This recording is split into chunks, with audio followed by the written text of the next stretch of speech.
Greetings. I hope this message finds you well. I have disturbing news. The dark side is close. The only answer is more science.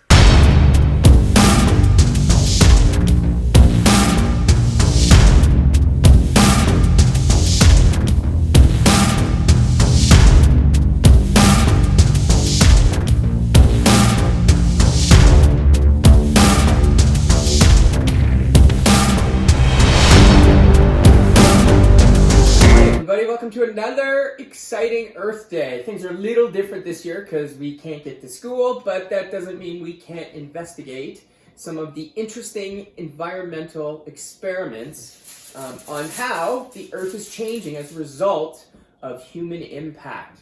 This year, I thought we'd talk a little bit about plastics and plastics in the ocean and how the warming of the oceans is really going to affect us. What do you think?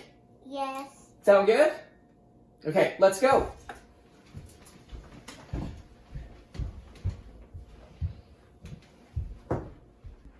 When we first began our walk, there were no signs of life anywhere. Look at this park. It's wrapped right up.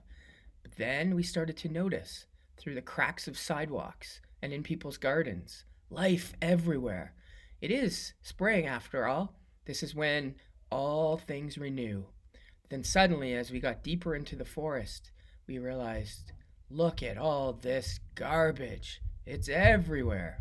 All right, we're on a quest to find out where all of this waste goes once the summer hits. Now that the winter's gone, all the snow's disappeared, we're left with this barren garbage just everywhere. What happens to it? That's what we're trying to figure out today. Hey, what about me? Down here. Hey, over here, down here. Hey, who said that? I said it. It's me, down here. You gotta get me out of here. It's so stinky. It stinks everywhere. You gotta take me with you. I can help. Please, just get me out of here. Hey, we'll rescue you. Wow, I really thank you for saving me. Man, I've been there all winter, and it stunk, and it was wet, and cold, and boring. The only person I got to talk to was a bottle of Aquafina, and she just kept telling me how fresh she was. No, not the actress. The bottle, the water? Yeah, boring. I can't believe it. First thing, I'm just sitting in a container, about to get filled up with a delicious smoothie. Next thing you know, I'm being tossed right over the bike, into the bushes. Who would do such a thing? I can't believe it. But listen, I'm here. I want to help. I know so much about plastic. Wow. Oh, wow. You're learning about plastic? I know so much. Come on, bring me with you. I can help. For sure, I can help. Wow, that was really fun. We got to see so many interesting signs of spring, but we also, on the other hand, saw lots of pollution. But we did meet a new friend, Mr. McCup. Mr. McCup, do you think you can help us solve this problem of ocean warming and plastics in the ocean? Oh boy, plastic in the ocean is a real problem. Imagine, you're a sea turtle and you're swimming around through the water looking for a nice meal, a nice jellyfish. And there you see one. You go up, you sneak up on it, even though jellyfish can't see, and take a delicious bite. Yum. Ooh, you spit it out. Why? It's plastic. This is not good. Not only that, if the turtle eats it, it can become very sick, might even die. The problem with plastic is that most of it is single-use plastic, things like straws and plates and knives and forks, and they get thrown out. 40% of all the plastic in the ocean is this single-use plastic trash. Scientists think about 8.8 million tons of plastic wind up in the ocean every year. That's as if you stacked up 5 plastic grocery bags full of trash on top of each other on every foot of the coastline in the entire world. How does it all get there, though? Plastic left on the ground as litter often blows into creeks, rivers, and eventually ends up in the ocean. And because the plastic trash is different from other types of waste, it doesn't decompose back into nature like an apple core or a piece of paper. It stays in the ocean forever. Can you believe it? And don't get me started on the warming of the ocean. Do you know that the ocean covers about 70% of the Earth's surface? The ocean plays a large part in the Earth's environment. Its biggest role is to soak up energy in the form of heat, and distribute it more evenly throughout the Earth. The ocean also helps absorb carbon dioxide. Hey, maybe you can show these kids an experiment on how carbon dioxide can be compacted in different forms like oil and gas.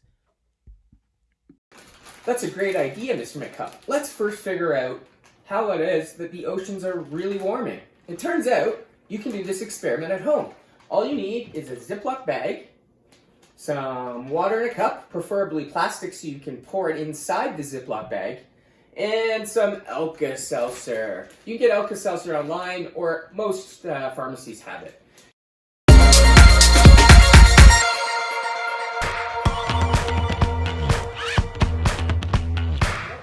To represent this is we're actually going to fill a little bit of this Ziploc bag with water. And this is going to represent the ocean. Now the oceans vary in temperature depending on where you are on Earth, but for our purposes, what we're trying to do is see how these oceans get warmer. And it turns out it's about heat transfer. So carbon dioxide is one of the main culprits of global warming. As we burn fossil fuels, the carbon dioxide goes up into the air, but it also gets absorbed inside the water in the ocean. And that results in changing amounts of carbon dioxide in the ocean, which makes it acidic. But this also shows you how much carbon dioxide is produced by simply a chemical reaction as simple as Alka-Seltzer. If you can imagine it being like oil or gas, that could be really different because there's going to be so much more carbon dioxide produced. So what we're going to do is you're going to take your Ziploc bag and you're going to hold it open carefully. Try not to drop it. And I'm going to pour some water in it. Not too much, just enough. Keep it there. That's perfect. And then I'm going to hold it open all the way open. There you go. Let it spill. Okay. Good. I need some for mine as well. So what we do is, you put it, depending on the size of the Ziploc bag, because you're going to be producing carbon dioxide, you don't want to fill it up too much, because the bag may pop open when you don't need it. So what's cool about water is it fills its container, right? It's a liquid, and so you can keep it kind of down and open. And what you're going to do is you're going to take your Alka-Seltzer, and you're going to open it up, and you're going to take one of the pills. And don't drop it in yet. Wait till I say, because what you have to do is you have to be really quick. Because as you drop it in, it's going to start the process of producing some carbon dioxide bubbles. And you'll see the bubbles happen. And this is the same effect as us burning fossil fuels. So when you take an Alka-Seltzer, imagine it has been extracted from the bottom of a mine or dug up in the ocean in an oil well, and this is what you get. Now, of course, oil is liquid, but it still serves the same purpose because we use the oil to produce chemical reactions, to produce heat and energy for us. This is going to do the same thing, and the byproducts are very similar. Carbon dioxide, carbon monoxide, in the case of burning fossil fuels, but the result is increases in amount of carbon dioxide. So this simple experiment really shows us how much energy is inside this tiny little piece of Alka-Seltzer. Imagine liters and hundreds of liters and thousands of liters of oil, how much energy is stored in there. And the byproduct, of course, is the increased carbon dioxide. But as you know, it's hard to get anywhere these days without gas, unless you have an electric car. Okay, so everyone's got their Alka-Seltzer. So on the count of three, we're going to drop it in, and then you're going to close the bag as best you can, and I can certainly help. And then we're going to observe, because that's what good scientists do. Are you ready? 1, 2, 3. So you close it back up, and you have to be very quick, because you want it completely sealed. You want to wait for that little snap. We'll wait there, and we'll do it here. Hear those little snaps. And if you hold it up now that it's safe, you're going to see all of this gas being produced. Well, this is a reaction. There's carbon dioxide being produced here. And as it goes up, you'll notice the pill is disappearing because it's a chemical reaction that's actually changing into gas. It's going from a solid to a gas because the water is causing it to do that. So if somebody has indigestion, they would take it and it would react with their stomach acid to produce this. And for our purpose, you can see that as it disappears, it also is producing a gas. Now, if you're very careful and you have a smaller Ziploc bag, what you'll see is the bag will start to inflate. And that's simply the gas. The gas is changing it. So if we were to weigh this, it would weigh the exact amount of the Ziploc bag plus the water plus the Alka-Seltzer, even though the Alka-Seltzer's gone because it's been changed into a gas. Now, what does that mean? Well, it means a lot of things. Number one is carbon dioxide is hard to see. So because it's like oxygen, invisible gas, we don't really know how much is in the atmosphere unless we measure it. Can't just look at it and tell. And so what it does is it goes up and it goes into the atmosphere. And now you can even see the little bubbles in there. It's still happening. It goes into the atmosphere and it stays there. And it's a heavy gas, so it kind of sits low. And what it does is it causes the heat from the oceans and the earth to get trapped inside the earth, increasing the temperature of the ocean, of the land, and the entire earth as a whole. And so this is a cool little experiment you can do. You can mess around with the size of the Ziploc bag. If you have a smaller one, that's okay. You can add more water to see if you have a different result. You can put multiple Alka-Seltzers in one to see what happens, because you're going to produce even more carbon dioxide. And each of those are variables, we say in science, that changes the outcome of the experiment. And it shows us if we continue to add Alka-Seltzer to these pill after pill after pill, eventually this Ziploc bag will have to burst its seams because the carbon dioxide gas wants to fill all the space, and if it runs out of space, it'll just exert pressure on the sides of the Ziploc bag. So that's a really easy experiment that you can do at home, and I invite you to try it. Let's move on to something a little bit different.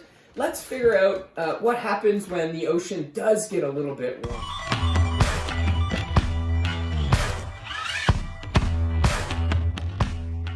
Let's get a little bit warmer. For that, you're going to need some things. You're going to need preferably a clear bowl. It can be plastic. We have glass ones. You need 3 of them. And I'm going to get the third one here in a second to show you. So you're going to fill them both up with just tap water. I use the coolest as possible. And then you're going to have one with parents' help or using the tap, try to get it as hot as possible. So we'll be back in a second to show you what you're going to do. Okay, Mr. McCup, can you help us figure out a way to use hot, medium, and cold water to determine its effects on the environment? Oh, it's really easy to see how a warm ocean can have a detrimental effect on the entire climate. Do you know that fish and other animals in the ocean breathe oxygen, right? And they give off carbon dioxide, just like we do. Then the ocean plants take in the carbon dioxide and give us oxygen so that we can breathe it. The problem is, a lot of the carbon dioxide being produced by humans is getting soaked up in the oceans. This is causing acidification and can lead to a difficult way for the ocean to lose its heat. One way the ocean affects the climate in places like Europe is by carrying heat up to the north, in and around the Atlantic Ocean. Way up in the north, cold water in the Atlantic Ocean sinks very deep and spreads it all around the world. The sinking water is replaced by warm water to the surface and moves to the north. Scientists call this the Great Ocean Conveyor Belt. The heat is carried north, helps keep the Atlantic Ocean warmer in the wintertime, which warms the nearby countries as well. We've all seen that warm water in the Caribbean, right? Beautiful. Now, how are you going to see that the warm water can have a bad effect? Well, that's easy. Just show differences in temperature and how it affects cold areas like North and South Poles, where there's glaciers and icebergs. Do that, yeah. Well, that's a great idea, and we can even do this experiment at home. So like I said, if you have 3 clear containers, we're using glass. Be careful if you're obviously using glass, but plastic will work too. Ideally, you just want to see through it. And if you don't, you can still do it because it's not going to ruin the experiment by any stretch of imagination. So what we've done is we've taken water to cool it down as much as possible.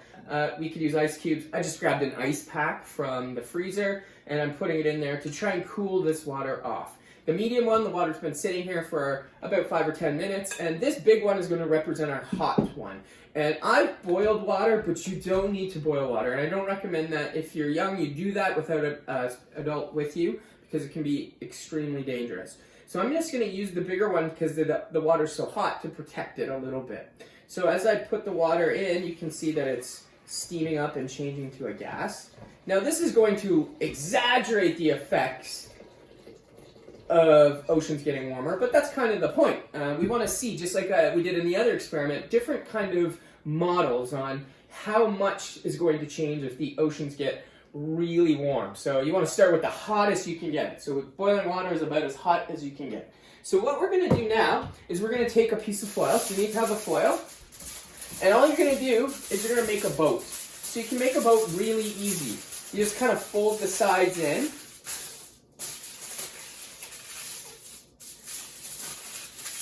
And kind of make it like a square like this. And then you just kind of want to tip up the sides so that you can get it to float so that the water doesn't come in. And it doesn't have to be beautiful. Again, it's not art class, it's a science experiment class. So there we go. We've got our little boat. It doesn't look like mine's not going to take on much water. Pretty simple design. You can even just kind of bend it. It doesn't really matter. So what we're going to do now is we're actually going to take some butter. Butter or margarine works really well. And we're going to take this butter and we're going to cut it into 3 pieces. 3 equal pieces ideally. And what we're going to do is we're going to put these pieces in the middle of our boat. So this is going to be our barometer. Now, do you guys know what happens when butter gets hot? What happens to it? It melts. It melts, right? It melts. And what happens if butter gets really cold? Does it melt? No. It stays a solid.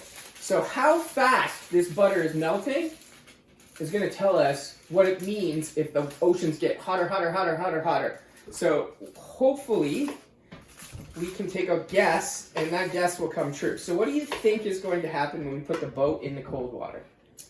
Do you think the butter's going to melt? It's going to turn like a little soggy, but it's not going to melt. It's not going to melt. Okay. What about the normal temperature water? Just room temperature. It's going to be fine. It's going to stay the same. And what happens with the hot water? It's going to melt. It's going to melt. Fast? Slow? What do you think? Fast. Slow. Slow? Okay. Let's check it out. So what we're going to do is we're going to put in the middle of our boat a piece of butter. Let me just make sure your sides are all up here so it's not taking on water. Good.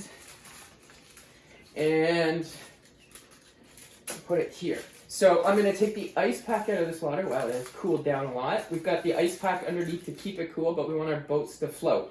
So we're actually going to gently put our boat on top of the water so it floats. Just like that. Perfect. And you do yours. Hurry. It's melting. Oh no. Okay, so we're going to get a close-up of this. We'll be right back. This is the hot water. What is happening? Melting. Look at that. The room temperature water? Not so much. And of course the cold water. So we can see between the differences in temperatures how fast that can melt.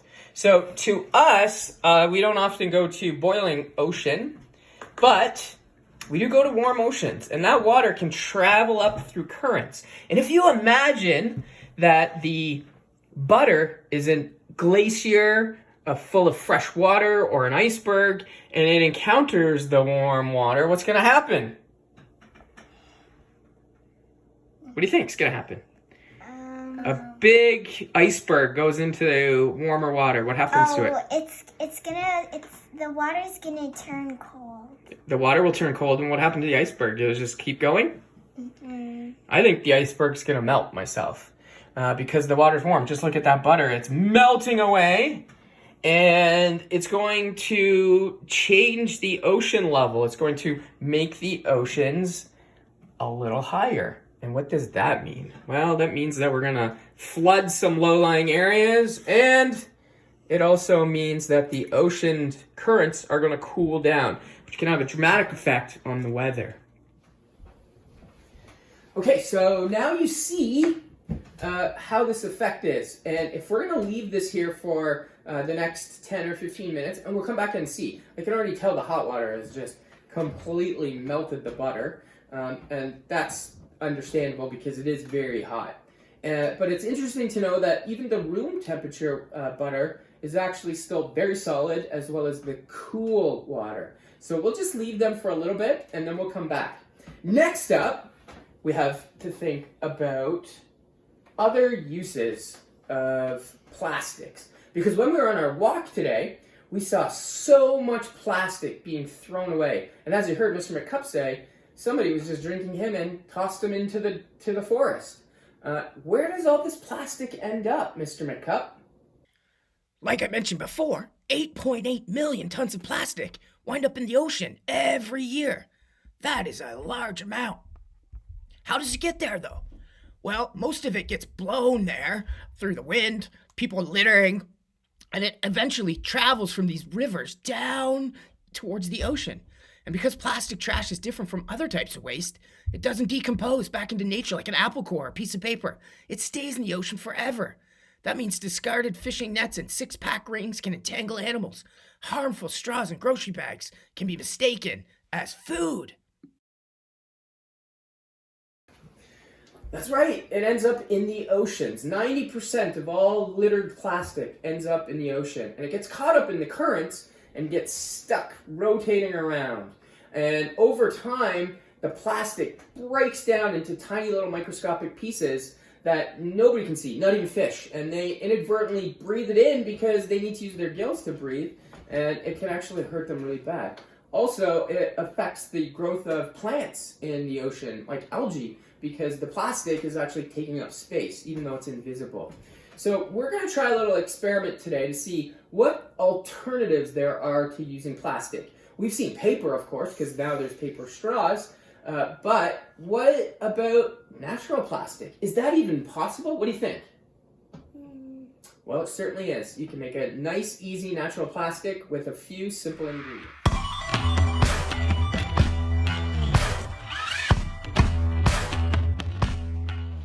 Okay, let's make some natural plastic.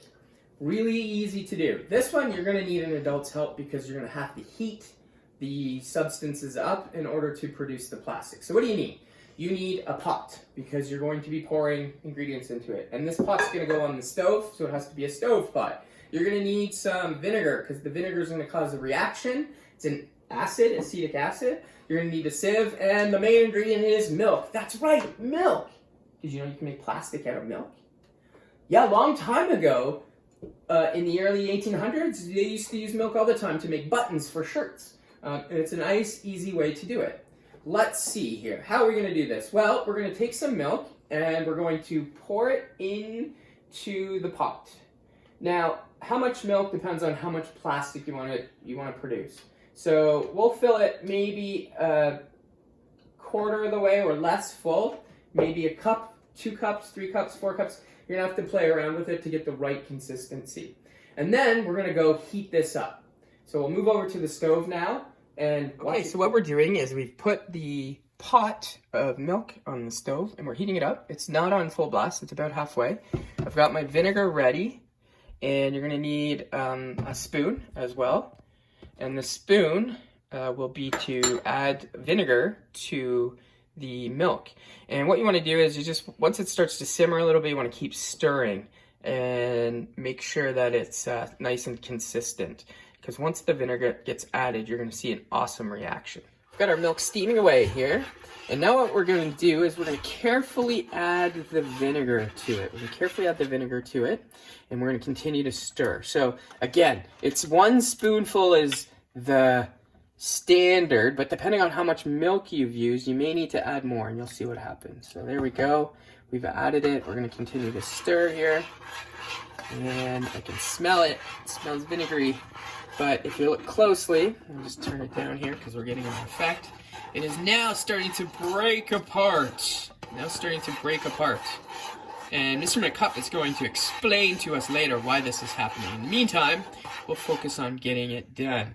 So I'm going to add a little bit more because I think I had probably too much milk. Not very much in here. We don't want to overdo it. That's better. And okay. So what the next step is to carefully filter it into some cooler water so it coagulates. So we'll be right back so you can show you the filter. Okay, we've got a nice coagulated milk separated here. And this is actually called casein. And what we're going to do is add this sieve to this bowl. Now, to make it a little easier, we've just got some water. We're going to add some water in there. And what it's just going to do is just cool it down really quick. And that'll help it kind of club together. So my fearless assistant is going to hold the sieve. Nope, you want to hold it on top. There you go. And we're going to sieve through it and see what's left. There we go. Okay. And I don't want to get too, it's a little full here, so I'm just going to empty the water. My fault to put too much water in. Okay. And we're going to keep going. Bam. And isn't that nice? All right. So let it go through. Okay.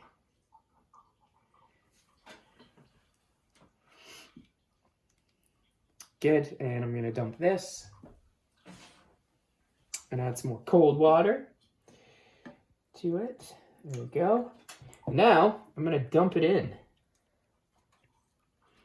And you're going to see it cool off really quick. There we go. Get it all in there. It's pretty warm actually. It's just, all this is doing is just cooling it off. Okay. The rest can go on our plate. Perfect. Put this back here. Now, assistants, you are going to get a little bit mucky. So make sure your sleeves are rolled up. Make sure this is good. We're going to grab some handful and we're gonna squeeze the water out and pop it onto the plate. And what you have is a little bit. Go ahead, grab your own. Just grab a handful of it. And it's clumpy to start, but when you work it around and you push it down, you actually can make it. You want to try some? Grab a handful out of here. Just make sure you squeeze it before you go to get rid of that extra water. It just takes a little bit longer. And you've got these little proteins left that we're using here to produce a little bit of plastic. So it's a little crumbly right now, but if you kind of work it in your hand for a while and squeeze out that water, it will bond together enough that you can do something with it. So what I'm going to do is I just kind of squeeze mine in, and I'm going to make like a button here. I'm going to flatten it out and make a little tiny round button, just like they did in the old days.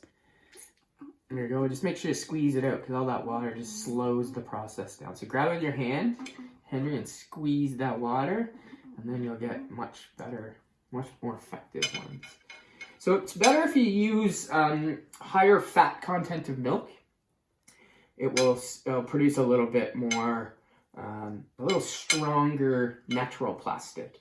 But when this settles, we'll come back and you'll see that this is actually a double for a fairly strong plastic. Okay. Okay, so we're just waiting for our milk plastic to dry a little, but we want to know what is happening here. So I think Mr. McCup should be able to explain it really well. What do you think? Oh, I know this one. Plastics are a group of materials that may look or feel different, but all can be molded into varied shapes. The similarities and differences between different plastic products come down to the molecules that comprise them. All plastics are comprised of molecules that repeat themselves in a chain called a polymer. Polymers can be chains of either one type of molecule or different ones, which are linked together in a regular pattern, just kind of like a Lego blocks if you all put them in a chain. Also, in a polymer, a single repeat of the pattern of molecules is called a monomer, which can consist of just one type of molecule or include several different kinds. Well, milk contains many molecules of a protein called casein. Each casein molecule is a monomer, and a chain of casein monomers is a polymer. The polymer can be scooped up and molded, which is why plastic made from milk is called casein plastic. Wow! Okay, well, that's it. Those are 3 easy experiments that you can do at home with some materials that you can easily find. We hope you learned a little bit about Earth Day today and hope you enjoyed the experiments. And before we go, I just want to thank my assistants, Charlotte and Henry, and of course Mr. McCup, who's taught us so much about the Earth today. The problem is, what do we do with Mr. McCup now? Well, I think we've learned a lot today, and it's my time to go. Now I've got all these cracks in my side. I don't think I'd be very useful as a cup anymore. I think the best place for me is the recycling bin. That's a great idea, but are you sure? Yeah, no worries. That's the best thing about being a piece of plastic. You get to be recycled, and you get to be reincarnated into something totally new. I can only imagine what I'll come back as next. Maybe I'll come back as, I don't know, a new car? Maybe a car part? Maybe part of a spaceship? Wow, I can't imagine. Yeah, just put me in the recycling bin. All right, everybody, thanks for watching.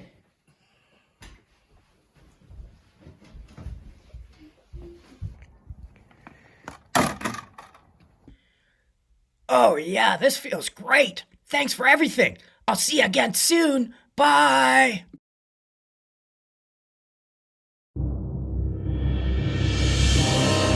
Oh, I feel brand new. Oh, wait, what am I? An Aquafina bottle? No!